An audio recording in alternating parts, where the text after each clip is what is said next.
बिस्मिल्लाहिर्रहमानिर्रहीम। अस्सलाम वालेकुम क्लास हमने अपने प्रीवियस लेक्चर में चैप्टर नंबर 2 जो है वो क्लोज़ किया था, जो कि सोल प्रोप्राइटरशिप बिज़नेस के हवाले से था। उसमें हमने मुख्तलिफ उसकी कैरेक्टरिस्टिक्स को डिस्कस किया, उसमें हमने मुख्तलिफ उसकी एडवांटेजेस और डिसएडवांटेजेस को भी डिस्कस किया। आज जो हम डिस्कस करने जा रहे हैं चैप्टर नंबर 3 पार्टनरशिप बिज़नेस का है वो।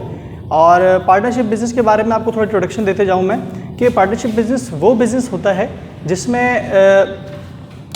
सोल प्रोप्राइटरशिप से जो है ना ये थोड़ा सा एवेल्यूएट हुआ होता है, ठीक है। उससे थोड़ा सा आगे का कॉन्सेप्ट है कि जब लोगों ने आपस में अकेले ही मिलके बिज़नेस करते थे, ठीक है, जब उनको ज़्यादा कैपिटल की ज़रूरत पड़ी, उन्होंने कहा ज़्यादा स्किल्स की ज़रूरत पड़ी, तो वो जो है फिर पार्टनरशिप की तरफ गए, ठीक है। आइए देखते हैं कि मज़ीद पार्टनरशिप के हवाले से यहाँ क्या लिखा हुआ है।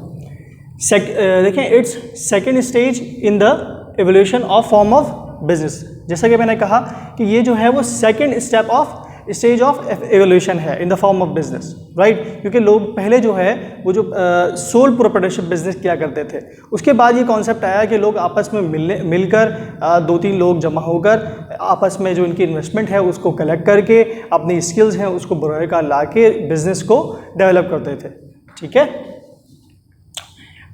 2 or more persons to carry on as co-owners, ठीक है। पार्टनरशिप है तो जाहिर है इसके अंदर 2 या 2 से ज़्यादा पर्सन शामिल होंगे तो ही पार्टनरशिप बिजनेस फॉर्म हो सकेगा। ऐसा नहीं है कि एक शख्स ही चला रहा है। एक शख्स अगर होगा तो वो क्या होगा, सोल प्रोप्राइटरशिप बिजनेस होगा। लेकिन अगर एक से ज़्यादा शख्स हो जाएं, यानी 2 हो जाएं, 2 या 2 से ज़्यादा, तो वो क्या हो जाएंगे, वो क्या कहलाएगा, पार्टनरशिप बिजनेस कहलाएगा, ठीक है।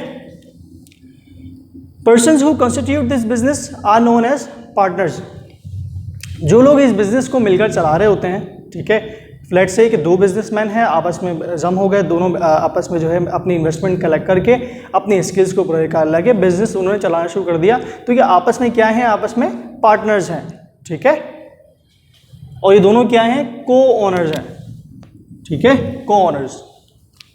यानी सोल प्रोप्राइटर में सिर्फ एक ही ओनर होता है, लेकिन पार्टनरशिप में 2 या 2 से ज़्यादा ओनर्स होते हैं। आगे हम चलें तो हम बात कर रहे हैं कि भाई बिजनेसमैन एक पार्टनरशिप बिजनेस में कितने ज़्यादा से ज़्यादा कितने हो सकते हैं और कम से कम कितने हो सकते हैं members. In ordinary business maximum members should be 20। यानी कोई आम जो बिजनेस है बैंकिंग के अलावा, ठीक है, जो भी बिजनेस होगा उसके अंदर ज़्यादा से ज़्यादा कितने अफराद होंगे, 20 अफराद। यानी 2 से ज़्यादा और 20 या 20 से कम, ठीक है। अगर हम बैंकिंग बिजनेस की बात करें तो इसमें जो मैक्सिमम मेंबर्स की तादाद होती है वो 10 होती है, ठीक है, 10 से ज़्यादा नहीं हो सकती, ठीक है। ये मेंबर्स की तादाद थी। और आगे चलते हैं हम डेफिनेशन की तरफ के डेफिनेशन में क्या बात कही जा रही है पार्टनरशिप के हवाले से।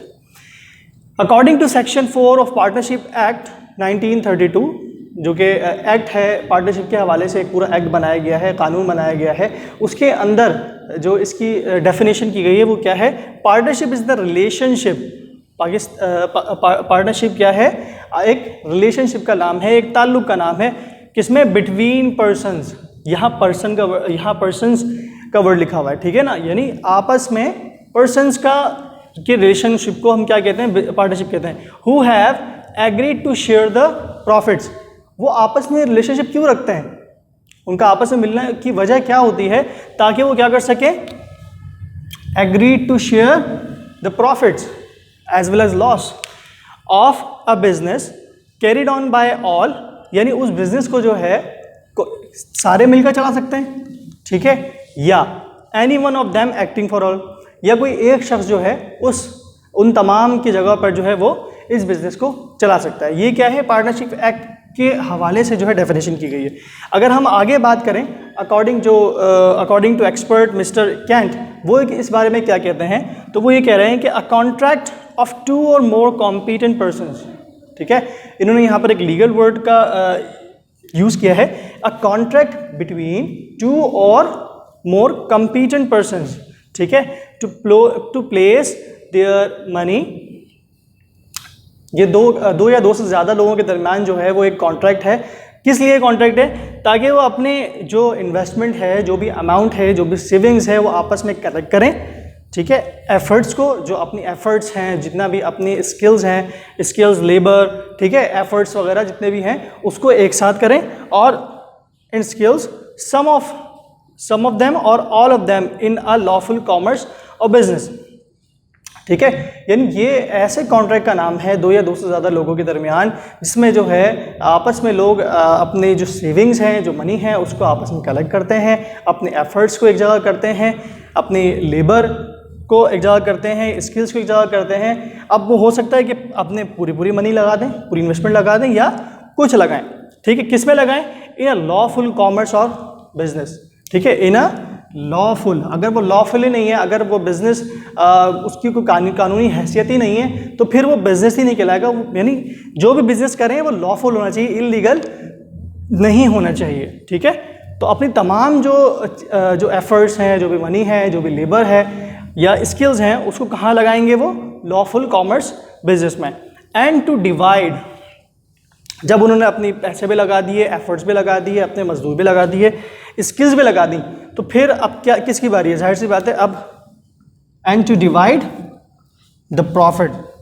ठीक है, तो जो वो जिस चीज़ के लिए वो काम कर रहे हैं, जिस चीज़ के लिए वो इकट्ठा हुए हैं, जिस चीज़ के लिए उन्होंने अपनी जो है वो एफर्ट्स को यकजा किया है, वो किस लिए किया है? प्रॉफिट के लिए। ठीक है, तो क्या करते हैं एंड में, क्या है कि डिवाइड प्रॉफिट। और हो सकता है कि प्रॉफिट ना भी हो, ठीक है, तो हो सकता है कि लॉस भी हो जाए, तो वो उनको लॉस भी बेयर करना पड़ेगा इन सर्टेन प्रोपोर्शन। अब देखिए यहाँ इसका जो मतलब है सर्टेन प्रोपोर्शन, इसका मतलब है कि पार्टनरशिप अपने हिस्से के मुताबिक, अपने प्रोपोर्शन के मुताबिक ही प्रॉफिट या लॉस को हासिल करेगा। ठीक है, या प्रॉफिट को हासिल करेगा या लॉस को बेयर करेगा एक सर्टेन परसेंटेज के मुताबिक, एक प्रोपोर्शन के मुताबिक। फॉर एग्जांपल कि दो पार्टनर्स हैं, मैं यहाँ लिखता हूँ कि उन्होंने जो है, एक ने 10,000 की इन्वेस्टमेंट की हुई है, ठीक है, और एक ने जो है वो 20,000 की इन्वेस्टमेंट की हुई है। ठीक है, तो इनका रेशो क्या बन गया?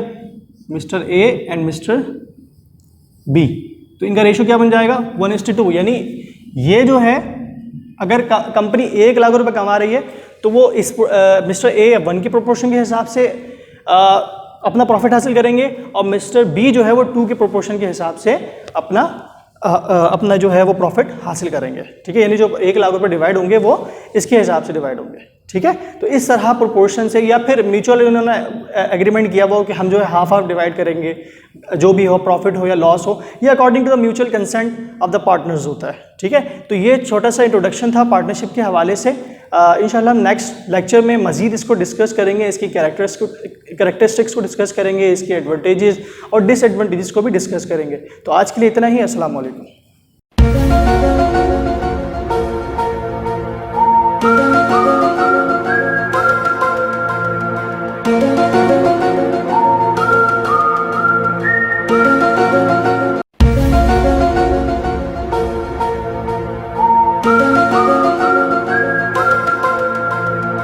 Thank you.